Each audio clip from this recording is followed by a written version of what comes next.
continuar con el tercer capítulo de este curso, de este libro, que se llama Percepciones sobre la iniciación. En este caso vamos a hablar sobre errores diversos concernientes a la iniciación. Para despejar el terreno de alguna manera, no creemos superfluo señalar también desde ahora algunos otros errores concernientes, me cuesta esta palabra hoy, algunos otros errores concernientes a la naturaleza y a la meta de la iniciación. Vale, entonces en este capítulo, además de misticismo, que fue el primero, y magia, que fue el segundo, ahora hablar sobre errores diversos de forma genérica. Vamos a ver cuáles son, ya que todo lo que hemos tenido la ocasión de leer sobre este tema durante muchos años nos ha aportado casi diariamente pruebas de una incomprensión casi general. Naturalmente no podemos pensar en hacer aquí una suerte de registro en el que podríamos de manifiesto todos esos errores uno a uno y en detalle, lo que sería demasiado fastidioso y desprovisto de interés. Así que será mejor limitarnos a considerar algunos casos en cierto modo típicos, lo que al mismo tiempo tiene la ventaja de dispensarnos de hacer alusiones demasiado directas a tal autor o tal escuela. Teosofismo, seguramente. Puesto que debe entenderse bien que estas precisiones tienen para nosotros un alcance completamente independiente de toda cuestión de personalidades, como se dice comúnmente, o más bien, para hablar de un lenguaje más exacto, de individualidades.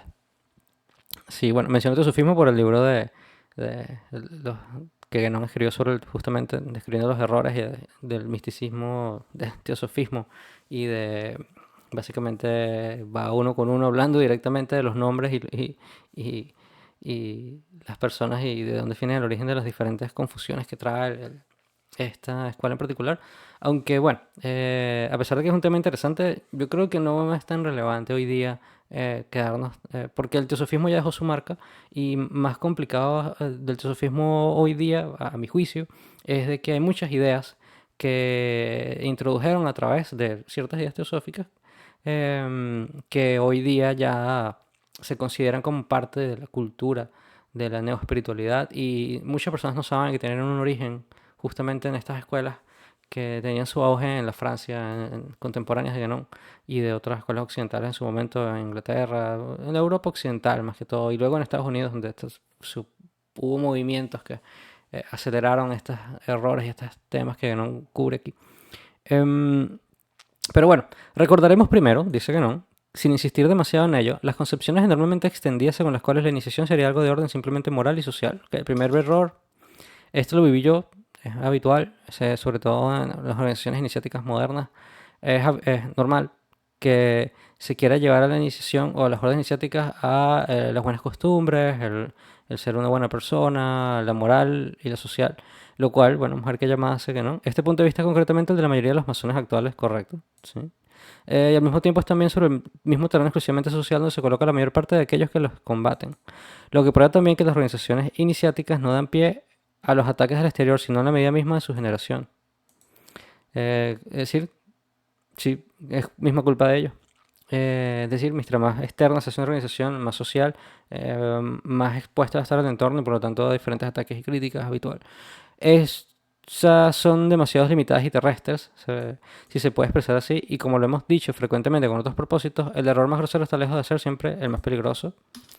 Cuando dice terrestres, obviamente se refiere a lo terrenal, no quiere decir del planeta Tierra, porque sé que hoy día el tema cuando Guénon habla de un origen no humano, utiliza palabras como terrestres, y entiendo que hay personas que tienen una visión un poco más moderna y el fenómeno ovni y estas consideraciones no eran tan común, no estaban tan de moda como lo están hoy día. Entonces, hay muchas personas que tienen un interés en ciertos temas, organizaciones iniciáticas, etcétera, pero que también tienen interés por teorías conspirativas y el fenómeno ovni. Entonces, quizás leen a Guénon y dice que estará diciendo Guénon con terrestres, se referirá a extraterrestres. En las otras consideraciones no. Quiere decir que estas son consideraciones muy terrenales, la moral y la social, y por lo tanto le está interesado en cosas más trascendentes. Para cortar toda confusión, diremos solo que tales concepciones no se aplican realmente ni siquiera a esa primera parte de la iniciación que la antigüedad designa bajo el nombre de misterios menores.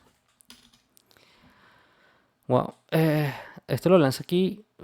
¿Será que lo explica más adelante? Yo no lo voy a explicar, voy a dejar que él mismo lo explique. Para cortar toda confusión, diremos solo que tales concepciones no se aplican realmente ni siquiera a esa primera parte de la iniciación que la antigüedad designa bajo el nombre de los misterios menores. Estos, así como lo explicaremos más adelante, conciernen a la individualidad humana, pero en el desarrollo integral de sus posibilidades y por consiguiente más allá de la modalidad corporal cuya actividad se ejerce en el dominio que es común a todos los hombres.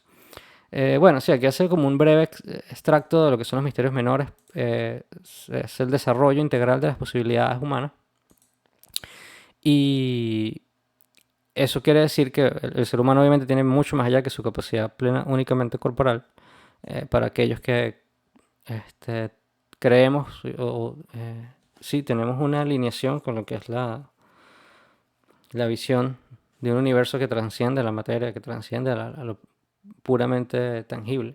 Entonces, bueno, para nosotros que sentimos que el ser humano es un ser universal, la modalidad corporal es un dominio que es común a todos los hombres y en este dominio es donde pudiéramos ubicar todas las preocupaciones morales y sociales en cierta forma. Que era lo que hablaba un poco en el primer capítulo de Durkheim, y él hablaba de estos académicos que intentaban ver el origen de las religiones y les daban un origen social. Lo mismo hacen muchas escuelas iniciáticas que, que nos llama degeneradas, que reducen todo también a ciertas preocupaciones sociales. Así que ya es un espíritu de la época. Eh, Continuamos. No vemos verdaderamente cuál podría ser el valor o incluso la razón de ser de una pretendida iniciación que se limitaría a repetir, disfrazándolo bajo una forma más o menos enigmática. Lo más banal que hay en la educación profana, lo que está más vulgarmente al alcance de todos, como básicamente, ¿por qué te haces llamar a una organización iniciática si vas a hablar de temas sociales, históricos y de que eso está al alcance de todo el mundo? No tiene lógica. Por lo demás, con eso no entendemos negar en modo alguno que el conocimiento iniciático pueda tener aplicaciones en el orden social. Sin duda alguna, por supuesto, lo tiene porque el orden iniciático, al tratar lo de arriba y los principios, tiene aplicación en todo. Tanto como en no importa cuál otro orden. De nuevo, en cualquier orden que quiera. Por eso es otra cuestión. Primeramente, esas aplicaciones contingentes no constituyen en modo alguno el fin de la iniciación, como tampoco las ciencias tradicionales secundarias constituyen la esencia de una tradición. Vale, lo que quiere decir aquí, traduciendo, estas aplicaciones contingentes, es decir, temporales, sociales, terrenales, no constituyen en modo alguno el fin de la iniciación, obviamente. Como tampoco las ciencias tradicionales secundarias, habla de magia, alquimia, astrología, lo que habíamos hablado en el capítulo anterior, constituyen la esencia de una tradición. Eh, Obviamente no es obvio. Lo que quiere decir Guénon con esto es que una tradición tiene esencialmente algo que es trascendente. Y es lo que recuerda punto tras punto tras punto. Es una repetición constante, pero es que parece que hay que taladrarla en algunas mentalidades. Y definitivamente es bueno recordarlo, porque nosotros ya todos estamos tan programados a intentar reducir todo a estos aspectos y es algo que tiene que ver con nuestra mentalidad occidental. Y la mentalidad occidental necesita ser martillada con ese recuerdo constantemente. Y después tienen en sí misma un carácter completamente diferente de este del que acabamos de hablar. Se refiere a las organizaciones iniciáticas, ya que parten de principios que no tienen nada que ver con preceptos de moral corriente, recordando que moral tiene que ver con mores, que es costumbres, y creo que no justamente en este capítulo habla de eso, lo cual es algo que es bueno recordar luego por el resto de nuestras vidas. Cada vez que alguien venga con alguna lección moral, recordar que la moral es algo que es una convención humana muchas veces, si no está basada en principios universales. Entonces, una cultura puede tener algo que para nosotros es inmoral, pero simplemente son unas costumbres distintas, siempre y cuando haya principios que gobiernen las cosas y un orden en específico, que es donde hay cosas que se pudieran considerar como eh, inmorales universalmente para todas las culturas. En el caso de la antropología, un buen ejemplo es el incesto. Pero bueno, nos iríamos, en fin, son consideraciones morales, no tienen nada que ver con la iniciación, son temas plenamente culturales y sociales. Sobre todo cuando se trata de la famosísima moral laica, tan querida por tantos nuestros contemporáneos. Y además, proceden por vías imprehensibles a los profanos, en virtud de la naturaleza misma de las cosas. Se refiere a, obviamente, a la iniciación, que tiene vías que parten de principios que no tienen nada que ver con estos preceptos.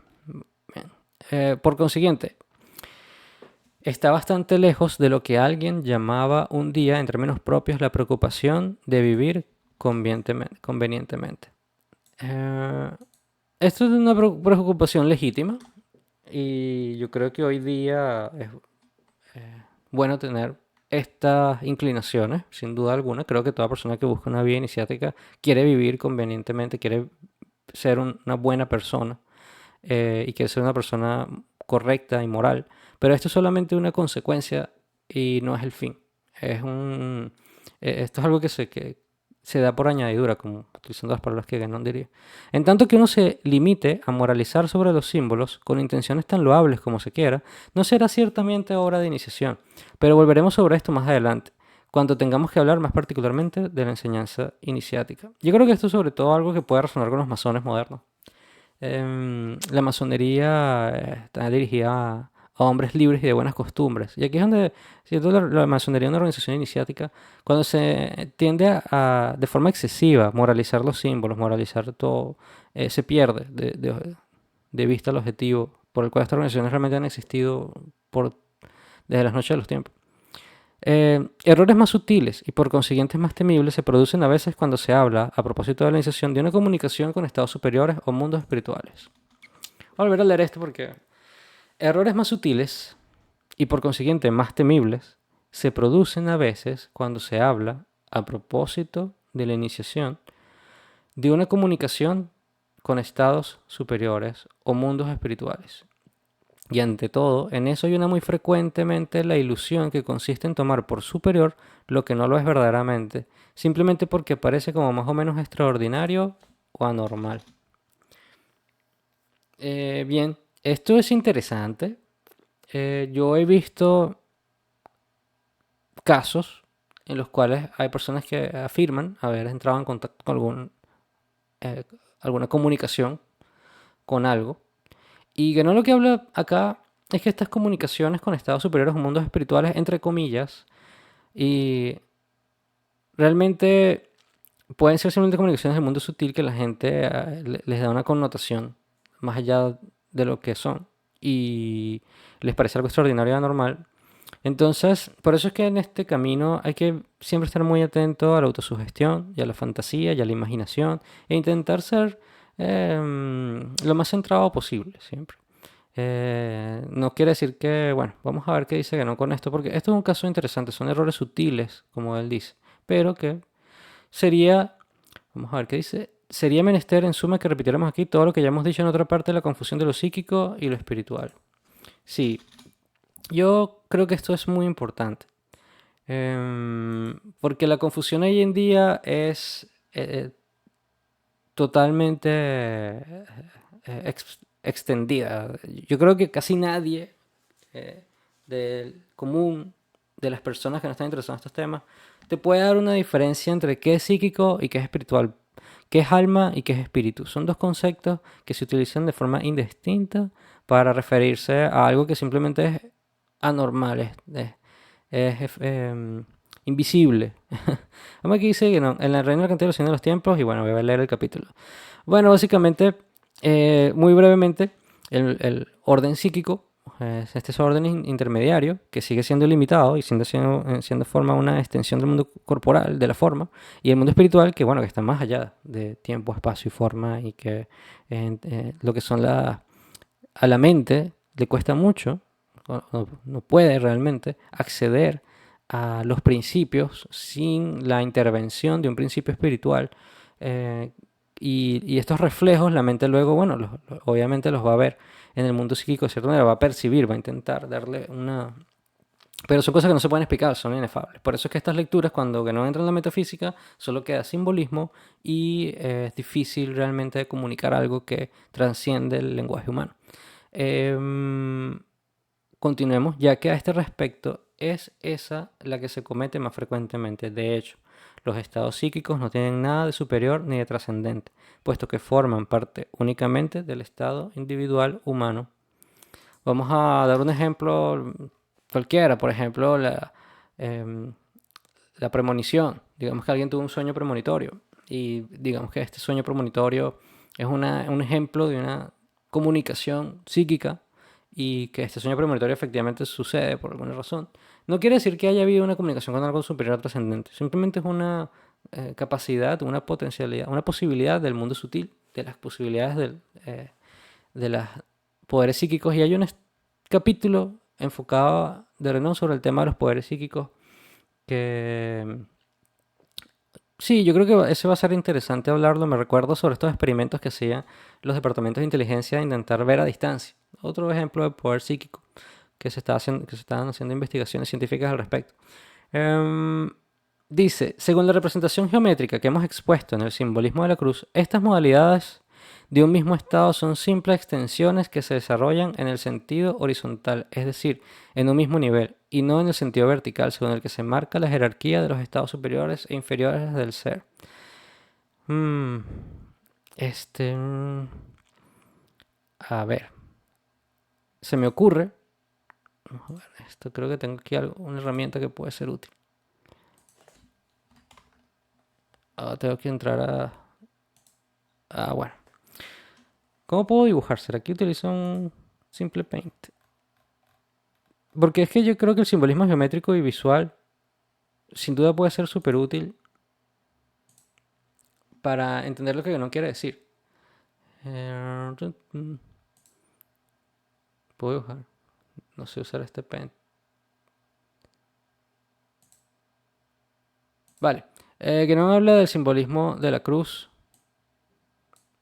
Y básicamente lo que quiere decir ese libro es de que esta línea vertical representa el eje o el axis y y esta línea horizontal representa un estado individual.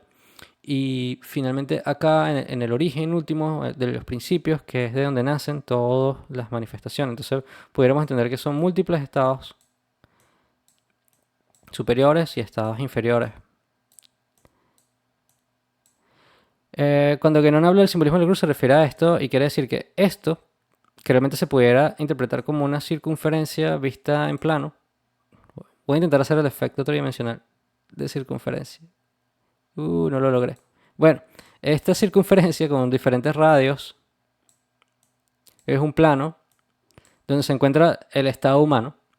Y bueno, la idea es llegar al centro, digamos que estás acá en la periferia y empiezas a hacer un trabajo iniciático interno que es un radio donde tu vía iniciática te lleva al centro. Cuando llegaste al centro, llegaste a los misterios menores, has alcanzado el centro de las posibilidades humanas, estás conectado con un principio espiritual.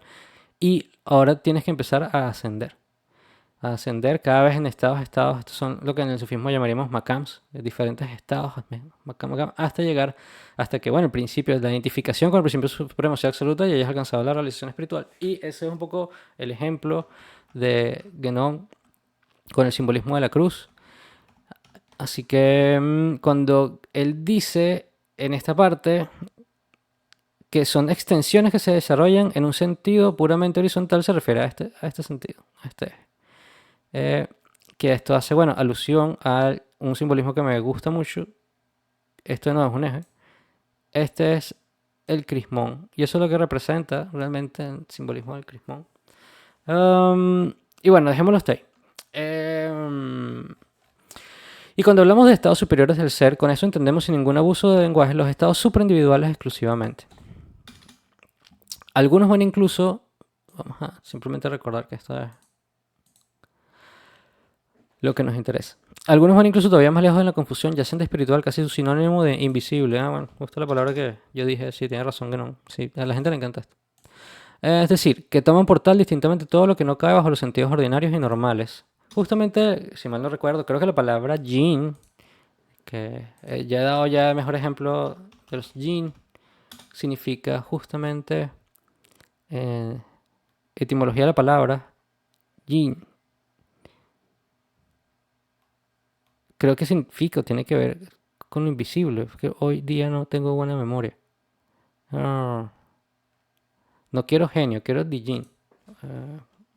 Significado, palabra Dijin.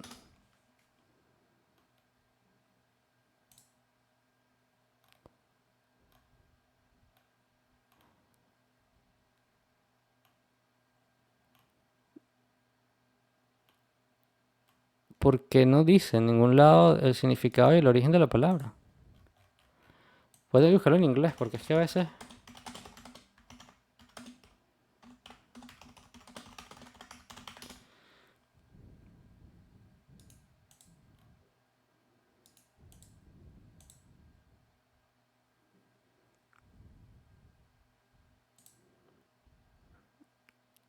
viene de la raíz JNN.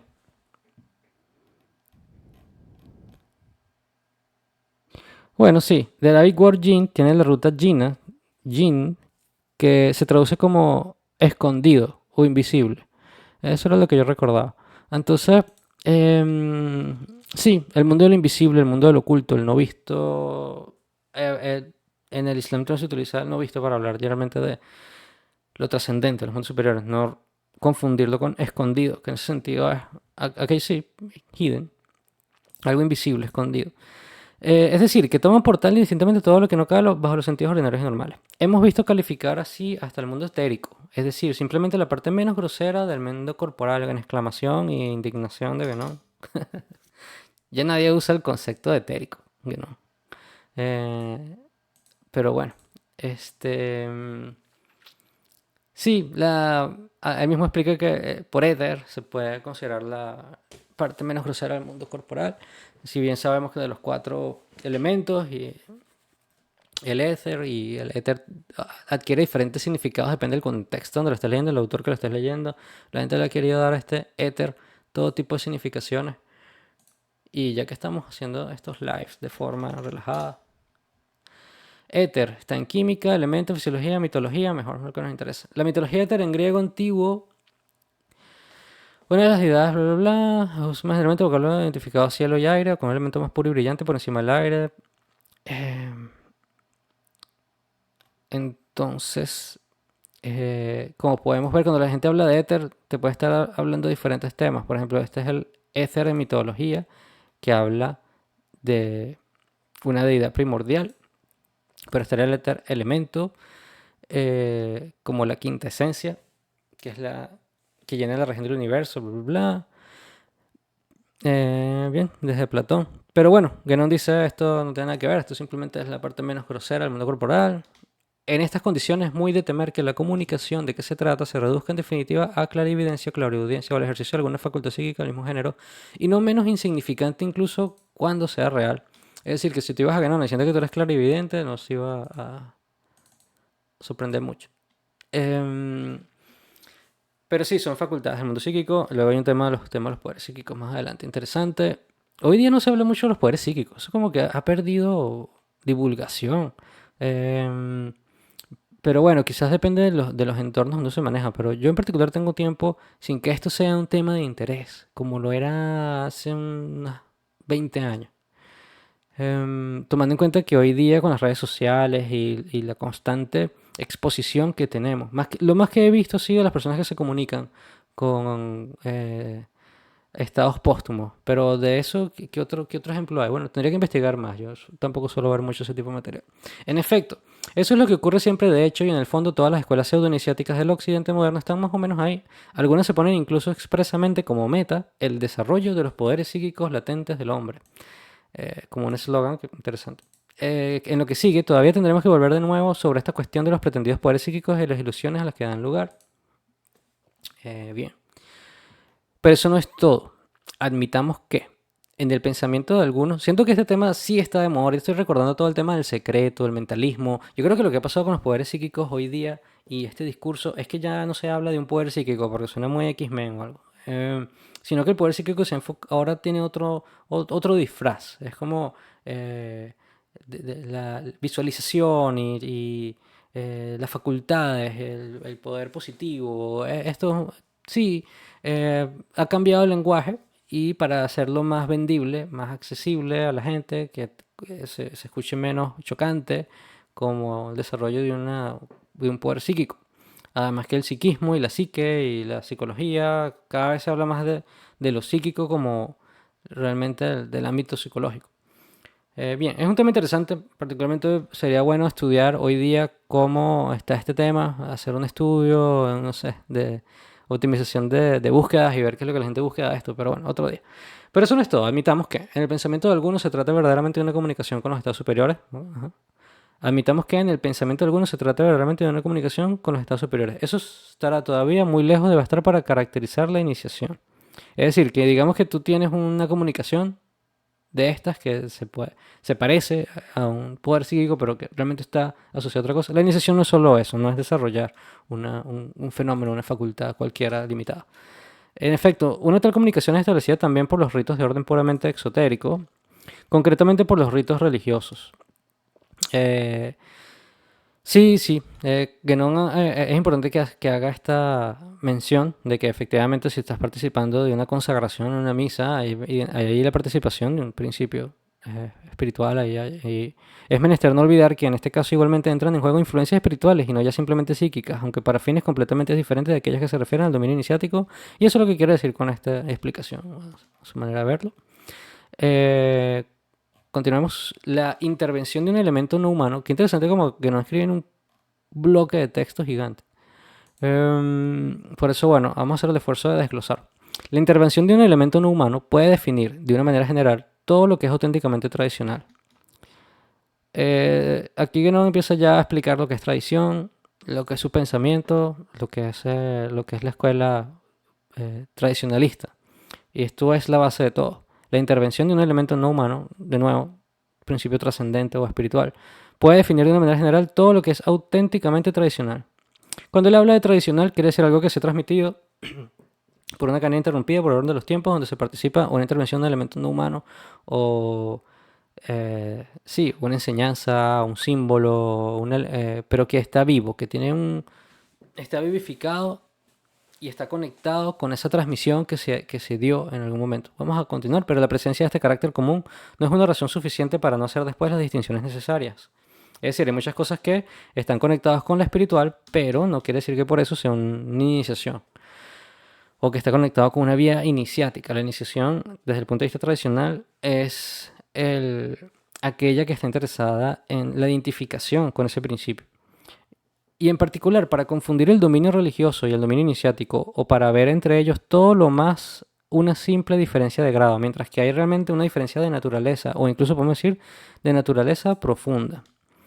Bueno,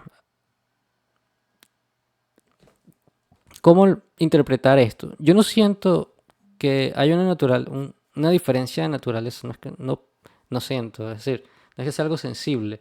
Creo que luego que uno participa y camina en las vías iniciáticas, hay que evitar de nuevo el dogmatismo de entender lo que Gano está intentando diferenciar aquí, que es más un tema de aplicación. Pero obviamente la naturaleza espiritual no es distinta. Yo no creo que eso es lo que él quiera decir acá. De todas formas, vamos a continuar leyendo, pero eh, voy a volverlo a leer. La presencia de este carácter común no es una razón suficiente para no hacer después las distinciones necesarias, y en particular para confundir el dominio religioso y el dominio iniciático, o para entre ellos todo lo más una simple diferencia de grado, mientras que hay realmente una diferencia de naturaleza, o incluso vamos a decir de naturaleza profunda. Y en esta parte no sé si estoy leyendo o estoy entendiendo mal a qué se refiere. ¿Se refiere a los poderes psíquicos y la naturaleza de esos en comparación con ese elemento no humano? ¿O se refiere al dominio religioso y el dominio iniciático y la intervención de ese elemento?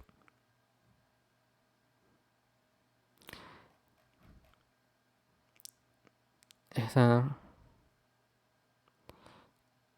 Sí, bueno, dice que entran en juego influencias espirituales, no ya simplemente psíquicas, aunque para fines completamente diferentes de aquellos que se refieren al dominio iniciático. Vamos a intentar subrayar esto. Voy a volverlo a leer porque yo creo que es importante que esto me quede claro, a mí y a la gente que está leyendo el capítulo. En efecto, una tal comunicación es establecida también por los ritos de orden puramente exotérico. Voy a tomar, por ejemplo, una misa, concretamente por los ritos religiosos. Es menester no olvidar que en este caso igualmente entran en juego influencias espirituales y no ya simplemente psíquicas, es decir, algo espiritual ahí, aunque para fines completamente diferentes de aquellos que se refiere al dominio iniciático. Bien, quedamos claros. La intervención de un elemento no humano puede definir de una manera general todo lo que es auténticamente tradicional. Bien, pero la presencia de este carácter común no es una razón suficiente para no hacer después las distinciones necesarias, y en particular para confundir el dominio religioso y el dominio iniciático, o para ver entre ellos todo lo más una simple diferencia de grado, mientras que hay realmente una diferencia de naturaleza, o incluso podemos decir de naturaleza profunda. Ah, bueno, sí, leyéndolo de nuevo más claramente, solamente se está refiriendo a lo que vimos en el primer capítulo de misticismo e iniciación, y es una naturaleza activa y una pasiva. Ya, hay un elemento espiritual en ambas, pero hay dos perspectivas, dos actitudes distintas. Ya, eso era todo. Esta confusión es muy frecuente también, sobre todo entre aquellas que pretenden estudiar la iniciación desde afuera, con intenciones que por lo demás pueden ser muy diversas. Así es indispensable denunciar formalmente, dos puntos para dar énfasis: el esoterismo es esencialmente otra cosa que la religión. Ok. y no la parte interior de una religión como tal, incluso cuando toma su base y su punto de apoyo en esta, como ocurre en algunas formas tradicionales, en el islamismo, por ejemplo. Vamos a leerla a pie de página. Es para marcar bien esto y para evitar todo equívoco, por lo que conviene decir esoterismo islámico o esoterismo cristiano, y no, como hacen algunos, islamismo esotérico o cristianismo exotérico. Es fácil comprender que en eso hay algo más que una simple matiz.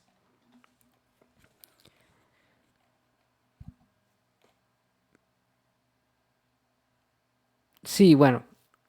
mm, la iniciación en ese sentido lo que ganó con su pensamiento, que es bienvenido, siempre universal. Es decir, si nosotros dijéramos que la iniciación es la parte interna de una religión, como a veces se suele decir, yo también he cometido esa expresión de verlo así. Pero lo que no quiere decir es que la iniciación realmente es universal para todos y para todas las tradiciones, es una sola realmente. Y lo que hace es que se reviste y toma de apoyo una forma religiosa en particular para, bueno, servirse de esa forma para ayudar a sus miembros a alcanzar justamente los estados que se están buscando. Pero es que no puede haber, por la misma naturaleza universal de la iniciación, una iniciación que sea el aspecto interno como más cerrado de una religión con una enseñanza que solamente esa religión tiene. No, no se refiere a eso. La iniciación es algo universal y la espiritualidad es universal. Y yo creo que eso es hasta lo bonito e inclusivo de esta enseñanza, inclusivo en el buen sentido de la palabra, de, incluye todas las religiones, incluye todas las manifestaciones culturales que tienen un principio espiritual. Y entonces la espiritualidad es una. Y eso realmente es en el fondo el mensaje de Guénon y de la tradición como tal, la tradición universal. Y esa universalidad es lo que hace... yo creo que si todas las personas leyeran esto y lo entendieran de corazón, no habría guerras, no habría todo esta segregación que tenemos como raza humana, que es natural, que haya siempre ese concepto del otro. Pero bueno, sin ir más allá y de las implicaciones sociales en las cuales es inevitable caer y las aplicaciones que la iniciación pueda tener en un orden social, que no es lo que nos interesa, porque aquí no diría a mí, aquí no me interesa eso. Es importante recordar eso. La iniciación no es tampoco una suerte de religión especial reservada a una minoría, como parecen imaginarlo. Por ejemplo, aquellos que hablan de los misterios antiguos calificándolos de religiosos. Y segunda llamada. Se sabe que la expresión religión de misterios es una de las que aparecen constantemente en la terminología especial adoptada por los historiadores de las religiones. Bien. Religión de misterios. Yo no he leído mucho eso, pero bueno. Eh, Pero bueno, entonces lo que decía yo mismo también, no es como hay una religión y luego hay una enseñanza más oculta, más secreta que esta religión tiene y que más nadie. Eso no es el sentido de la iniciación.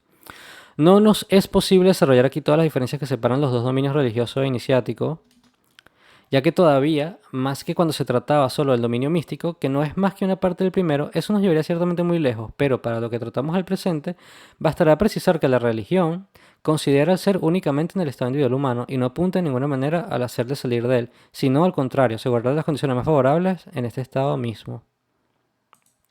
Bien, esto es sí no para mí.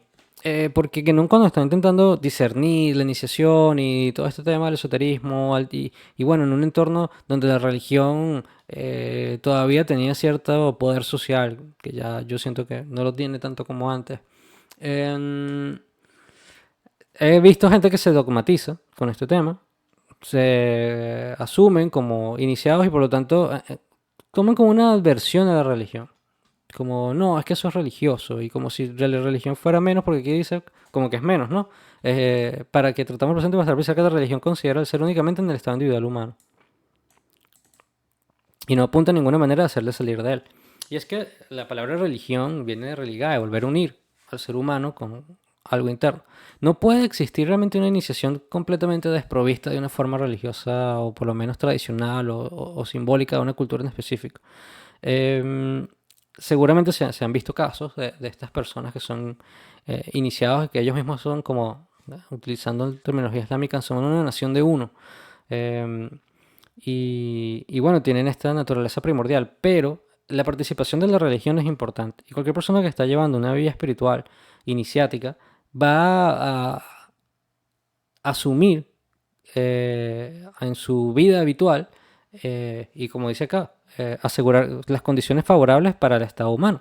Entonces, no se puede prescindir de ella. Hay que, simplemente que, así como se participa en la religión y se le da su justo orden y su justo acción y momento, esa religión además sirve de punto de apoyo para una realización interna más trascendente, que es realmente ese esfuerzo, ese trabajo interno que implica la iniciación. Em, por lo menos ese es mi punto de vista, luego de haber participado y de mi propia vida espiritual. Yo siento que es importante evitar sentir que la religión es algo que, que el iniciado o la persona que tiene una vida espiritual no participa. Simplemente que ya el iniciado no va a tener un punto de vista religioso como el religioso habitual, va a tener una visión de la religión diferente. Va a encontrar en la religión realmente un punto de apoyo para esa conexión con algo más interno. Vale, pero mientras que la iniciación tiene como meta esencialmente rebasar las posibilidades de ese estado y hacer efectivamente posible el paso a los estados superiores, e incluso finalmente conducir al ser más allá de todo estado condicionado, cualquiera que sea. Y sí, efectivamente, las personas que participan en una religión, no todo el mundo que participa en una religión está preocupado por trascender las posibilidades superiores, está preocupado por su provisión, por su salud, por la salud de su familia, por estar en paz, por tener una vida favorable en conexión con un principio supremo. Entonces, eso yo creo que es el espíritu de lo que nos está explicando acá. Pero de nuevo, yo particularmente que estoy compartiendo estas lecturas, algo a la salvedad de que no es una guerra del exoterismo versus el esoterismo, sino que son dos caras de la misma moneda y que se utiliza una o la otra de acuerdo al estado por ejemplo, la iniciación es a lo que uno acude cuando uno requiere trabajar en el rebasar las posibilidades del estado humano y en alcanzar estados superiores. Y la religión es más estas prácticas que nos permiten tener un buen carácter y participar de una armonía y de un orden. Pero esto es muy particular de Occidente. Realmente el problema de estos ejemplos es que estamos pensando inevitablemente en el cristianismo, en el islam, el judaísmo, pero no luego más explica que las doctrinas tradicionales en general tienen todo esto de forma integrada en una sola y no es tan fácil de distinguir una de la otra. De eso resulta que en lo que concierne a la iniciación, la simple comunicación con los estados superiores no pueden ser consideradas como un fin, sino solo como el punto de partida. Si esta comunicación debe ser establecida primeramente por la acción de una influencia espiritual, es para permitir después una toma de posición efectiva de esos estados. Vale, la simple comunicación con los estados superiores no puede ser considerada como un fin. Vamos a decir que una persona pasó por un ritual de iniciación en la masonería y esto para esa persona es un punto de partida. Esta comunicación debe ser establecida primeramente por la acción de una influencia espiritual, que es el ritual en sí mismo. Pero este ritual, una vez que tú eres iniciado, no quiere decir que te iluminaste. Simplemente va a permitir después una toma de posesión efectiva de esos estados. Y por posesión quiere decir la conquista de ese estado y que requiere justamente un trabajo interno y un esfuerzo. Y es lo que es la vida iniciática. Y no simplemente como en el orden religioso, para hacer descender sobre el ser una gracia que le liga a ellos de una cierta manera. Pensemos en el bautismo y esta gracia, esa Shekinah, ese Espíritu Santo, ¿no? Ese Ruh al-Qudus, que es sí, este principio que causa una gracia que liga a las personas por lo menos el bautismo en la tradición cristiana los vincula a lo que es ser cristiano.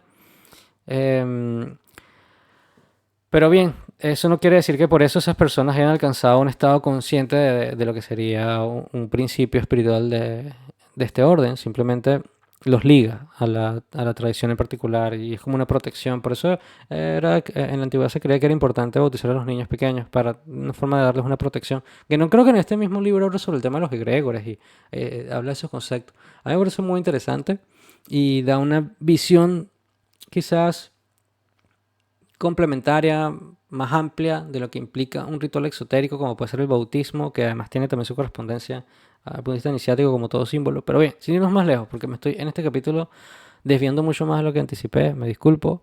Para expresarlo de una manera que será quizás más fácilmente comprensible, diremos que si por ejemplo alguien puede entrar en una relación con los ángeles, que conozco gente que hace eso, sin dejar por eso de estar encerrado en su condición de individuo humano, por eso no estará más avanzado desde el punto de vista iniciático. Dos, por esto se puede ver cuánto se ilusionan aquellos que, por ejemplo, quieren atribuir un valor propiamente iniciático a unos escritos como los de Swedenborg. A mí me gusta hoy día como vamos a repasar todo, porque algo existe en Wikipedia. De verdad no me acuerdo. ¿Quién era Swedenborg? La copa de Berlín, como cultivar circunstancias de Swedenborg. ¿Y quién era Swedenborg? Yo no me acuerdo. Emanuel Swedenborg. Ay, ¿qué hizo? Místico, filósofo, teólogo y científico suizo, 688. Ópera filosofal. Sufrió una crisis religiosa. Mira, aquí dice. En la que registraba relatos de sus sueños y sus experiencias espirituales. Y aquí empezó, pues, con esa comunicación.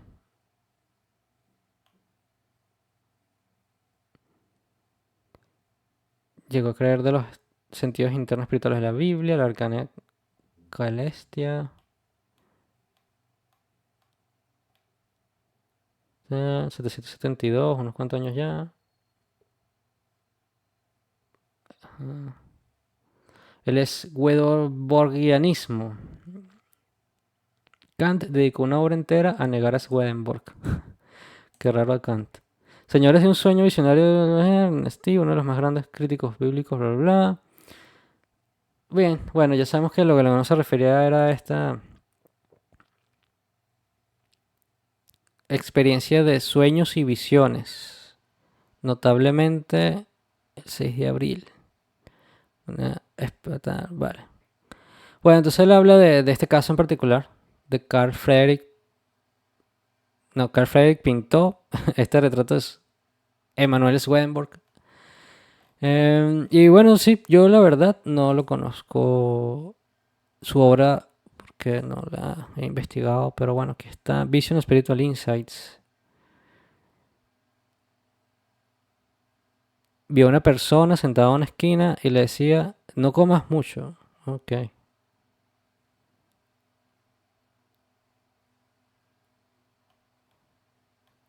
Bueno, es bueno porque estaba ahí recibiendo unas visiones, unas cosas.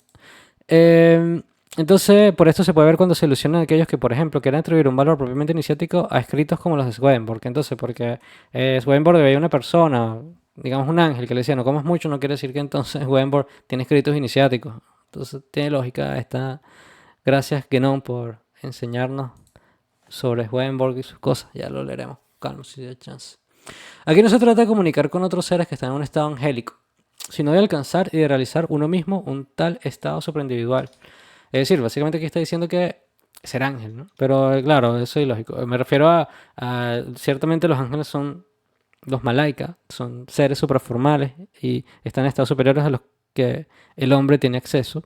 Y el insan, el hombre, puede alcanzar este estado superindividual a través del trabajo interno de identificación con Dios.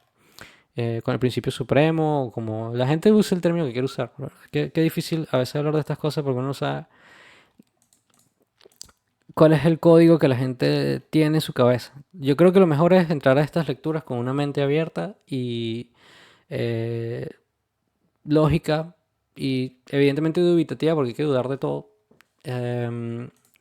Y siempre por el uso del entendimiento de los principios, aquí lo que hay que desarrollar es discernimiento. Creo que lo voy a repetir en todos los capítulos, porque ese es el objetivo de leer estas obras. Y la idea de una obra es que te amplíe tu horizonte intelectual y te dé herramientas para luego analizar otras. Y finalmente siempre ir a la fuente. Que es lo que no nos invita todo el tiempo. Ir directamente a las fuentes tradicionales. O sea, leer los libros sagrados que son los más puros por ejemplo, el Corán, la revelación, viene directamente de una revelación. ¿Y qué más directo que eso? Si vas a estudiar el hinduismo, lee los Upanishads. Es decir, no te fíes en lo que dice la gente, lee la fuente original. Tanto que individuo humano, lo que sería evidentemente absurdo, sino en tanto que el ser que se manifiesta como humano en un cierto estado. Entonces, recordemos que el individuo humano tiene una modalidad corporal, una modalidad psíquica, pero también tiene un principio espiritual, porque si no, no tendría existencia, porque desde la visión genoniana es una visión como de la antigüedad, una visión que yo comparto y que realmente es la visión más lógica.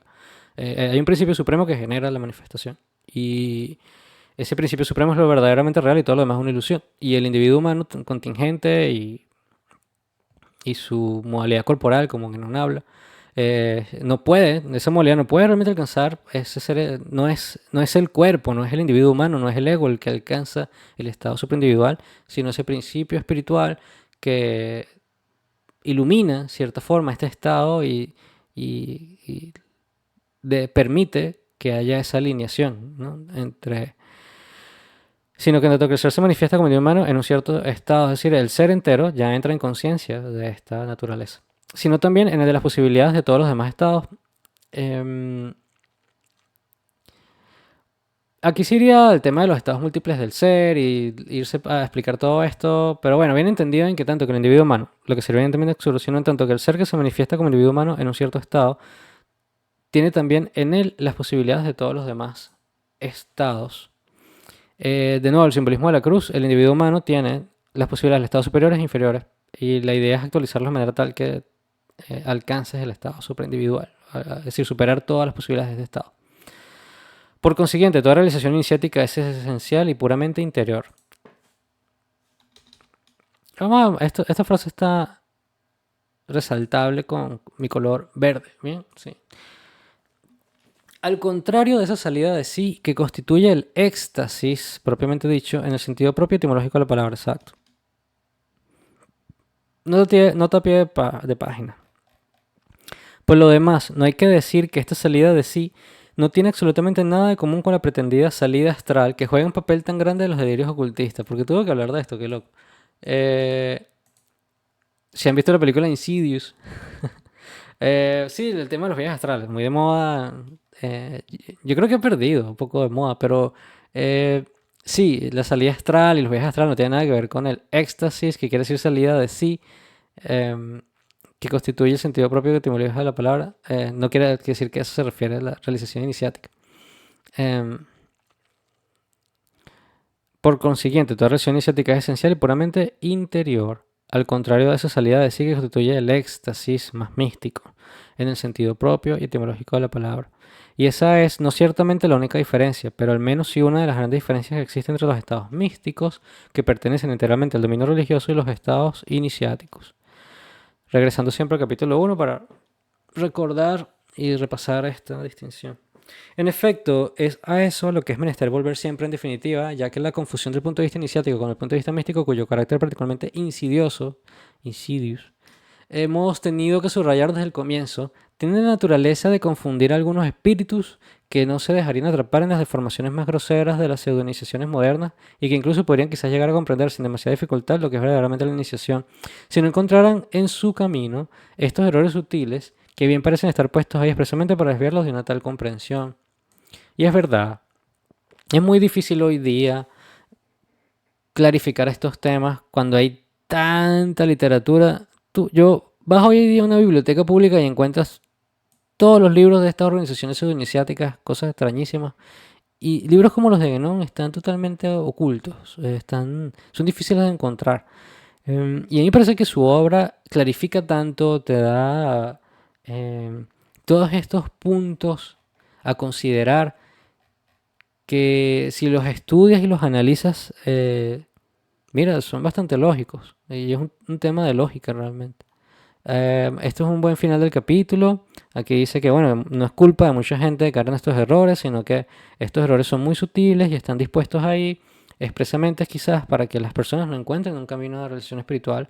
Y ahí es cuando Genon empieza un poco a ser conspirativo con respecto a los planes de la contrainiciación y la tendencia del mundo moderno justamente por forma de cómo el ciclo se desarrolla.